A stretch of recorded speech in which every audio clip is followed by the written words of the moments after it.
Assalamualaikum warahmatullahi wabarakatuh. We are from Group 2 and we are going to present the analysis of risk management disclosure in federal government statutory bodies annual report. My name is NAVANIE MEGANATHEN, matrix number 280294, and I will be starting the presentation. The purpose of this group assignment is to increase the understanding of the other issues in Malaysia public sector financial management practices. Especially, the issue is on the risk management. Every business or organization must face various risks that can threaten their growth. Therefore, understanding risk management is important to avoid, mitigate, and accept the risk in a better way. These are the 13 statutory bodies that my group analysed on. Starting with Suruhanjaya Pelabuhan Pulau Pinang, Suruhanjaya Pelabuhan Pulau Pinang Teluk Ewa, Lembaga Pelabuhan Klang, Lembaga Pelabuhan Melaka, Lembaga Pelabuhan Kuantan, Lembaga Pelabuhan Kemaman, Lembaga Pelabuhan Johor, Lembaga Pelabuhan Bintulu, Institut Penyelidik Keselamatan Jalan Raya Malaysia, Suruhanjaya Penerbangan Malaysia, Pihak Berkuasa Penerbangan Awam Malaysia, Lembaga Pelabuhan Johor Tanjung Pelepas dan Perbadanan Aset Kereta Api. Next up is the research method. All the annual report were analysed on the extent of the risk management disclosure based on the following items, starting with source of risk reference, risk management plan, risk management policy, definition of risk management, objective of risk management for the organization, component of risk management, level and type of risk, risk management model, risk management process, risk management governance. Under the risk management governance, 6 sub-items were analysed as well, which are Risk Management Committee, Chief Risk Officer, Risk Champion, Secretariat of Risk Management, Risk Officer, and separate function or unit or division or department for risk management. Other than that, our stakeholders, risk incidents, and others were also analysed as well. My name is NURFATIHA binti RAZALI. My matric number is 280425. I will continue to present compare and contrast of findings. LPK, LPM, LPKTN, and LPKMN is the company that have implemented risk management policy. Risk management policy is the policy that according to the clearly stated rules that the Board of Directors authorize. It is also important for institutional foundation, and the institution is prohibited from engaging in speculation transactions. Other than that, only for company LPK, LPM, LPJ, and LPJTP is the only that mention main goal of risk management. The main goal of risk management is to guarantee that exposure to credit risk, liquidity, cash flow risk, and investment risk is reduced. The primary components listed in the annual reports of those organizations are credit risk, liquidity, and cash flow risk, and investment risk. My name is AKMAHANIS binti KAMIL, matric number 280177. Besides from the finding explained by SHAMIMI just now, we also found that other components that we want to analyze in this report were not exist in any of these 13 companies' annual report. They have similarities on not disclosing the items such as level and type of risk, risk management mode and process, risk management governance, risk incident, and other risks. In our findings, there are only 2 statutory bodies, which are Lembaga Pelabuhan Bintulu, LPB, and Institut Penyelidikan Keselamatan Jalan Raya Malaysia, MIROS, that had other matters being disclosed. These 2 bodies, LPB and MIROS, explain on their financial risk management policy objective, which is to ensure that the organisation has enough financial resource to manage credit risk, market risk and liquidity risk. Lembaga Pelabuhan Bintulu (LPB) also needs financial risk management plan to ensure the financial resource able and sufficient to expand their business. That's all for the comparison of findings that we got from the analysis. Thank you. Hello and Assalamualaikum.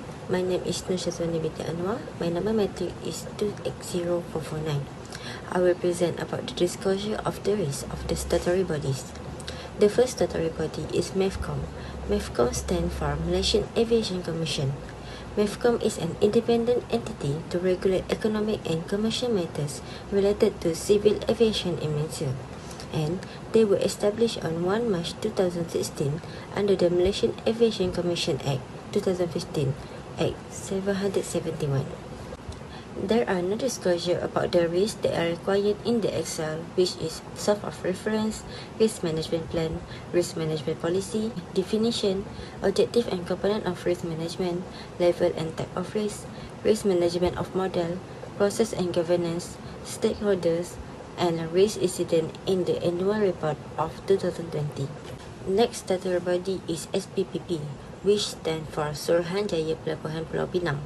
The Penang Port Commission is a statutory body responsible for the administration of the Port of Penang, and also as the Port Authority and also the regulatory body for ANWAR PJT in Langkawi from 1 January 1999.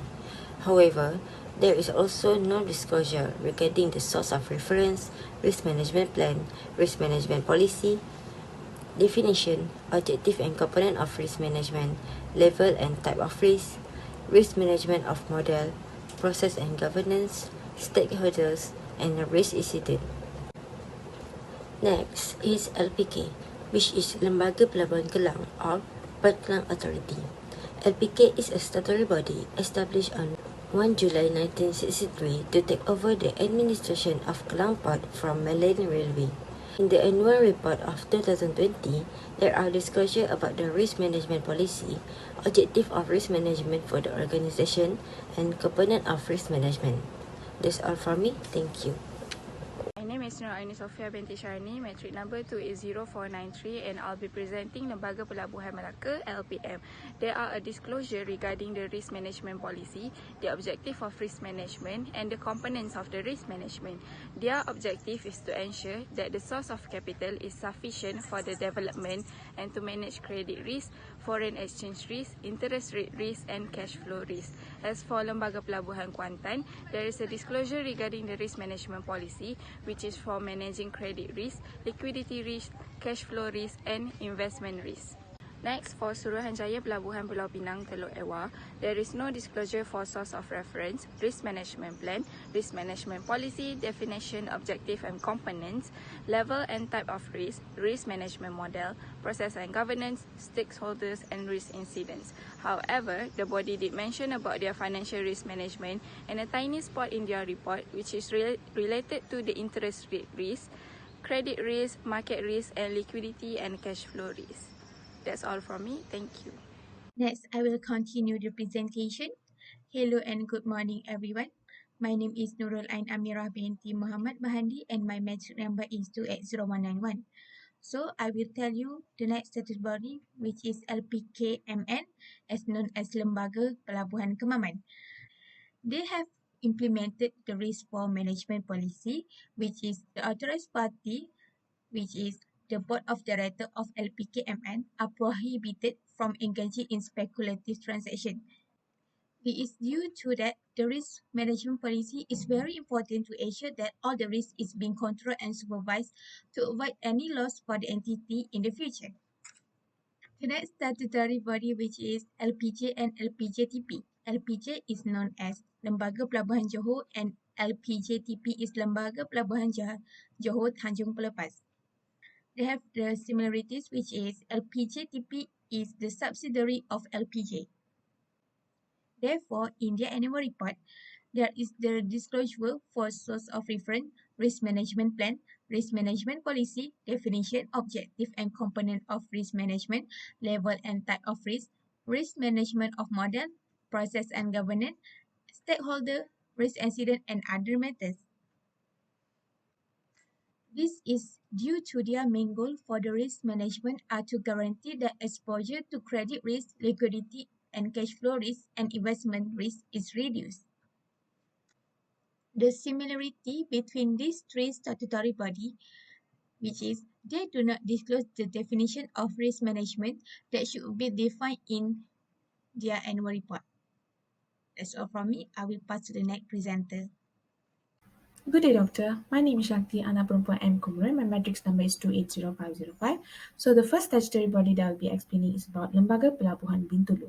So Lembaga Pelabuhan Bintulu is the port where they take care of the import and export that's done through the sea.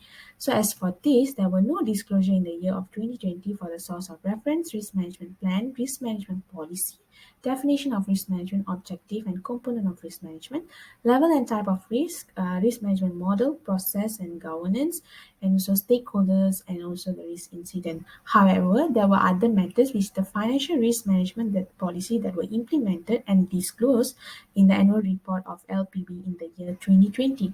So the financial risks that were stated are credit risk and interest rate risk.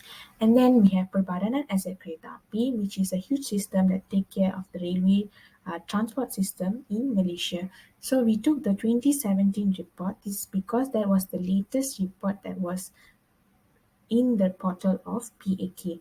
And as for this, there were no disclosure at all for the source of reference, risk management plan, policy, definition, objective, and component of risk management, level and type of risk management model, process and governance, stakeholders, risk incident, and also other matters. So there were no there were no disclosure at all for PAK.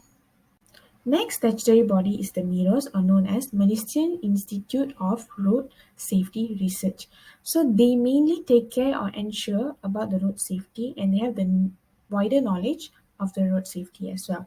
So for this, they had no disclosure in the year of 2020 for source of reference, risk management policy, plan, definition, objective, component, and they don't have the disclosure for level and type of risk management of model, process and governance, stakeholders, and also risk incident. However, there were other matters which the financial risk management policy that were disclosed in the financial statement of MIROS in the year 2020, whereby they had the risk of credit risk and interest rate risk.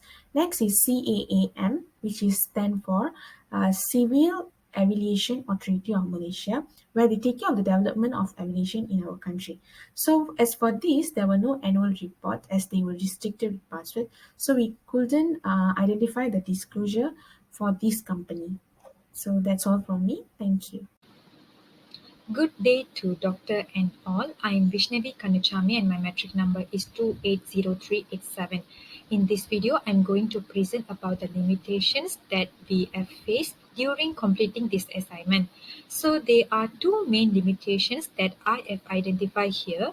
The first one, if we have compared the latest year annual report possible for the statutory bodies we have choose, which is year 2020.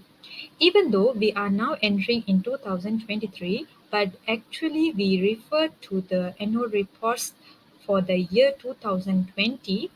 And for your information, the annual report for 2021 is yet to be published to the public. Moving to the another limitation, which is we also face some challenges on finding the 2020 annual reports, especially for two statutory bodies, which is PAK, Perbadanan Aset Kereta Api, and Lembaga Pelabuhan Johor Tanjung Pelepas, LPJTP. The latest annual report that we refer for PAK, which is Perbadanan Aset Kereta Api, is year 2017, whereas the latest annual report for LPJTP, which is Lembaga Pelabuhan Johor Tanjung Pelepas, is year 2018. This is because the latest annual report required password or did not been published yet. However, among 13 statutory bodies we have analysed, the only statutory bodies which do not have any annual reports for the public viewing is CAAM, which is Pihak Berkuasa Penerbangan Awam Malaysia. That's all from me. Thank you. Hello and Assalamualaikum Doctor. My name is MIRA NURFATIHA binti SUHAIMI and my matric number is 280461. In this video, I will conclude our project analysis of the risk management disclosure in federal government statutory bodies annual report. In conclusion, based on the result, most of the statutory bodies did not have or disclose any items in the analysis. It showed that they lack risk management in their organization. Risk management is very important as a tool to identify and deal with any potential risk. It is easier to improve the operation when we are aware of the risk exposure. Every organization should have risk management so they can deal with any risk. As the users, we demand full disclosure to make a good decision making based on what is being presented to us. Compared to the word risk counted, it is not equivalent to the number of risk management they need. For instance, LPB has 85 number words of the word risk counted, but they have no single risk management plan or a component in their annual report. 4 out of 13 statutory bodies have their objective of risk management and its component, meaning that they are aware of the risk exposure. The statutory bodies are LPK, LPM, LPJ, and LPJTP. For the risk management policies, there are 4 statutory bodies that disclose this data in their annual report, which are LPK, LPM, LPKTN, and LPKMN. The policy existed to guide their action in dealing with risk. This concludes that most of the statutory bodies in this project analysis have their risk management in the annual report. We suggest that they should improve their annual report to provide on more information regarding their risk management for their benefit and users' understanding of the annual report. Thank you for listening and watching our presentation.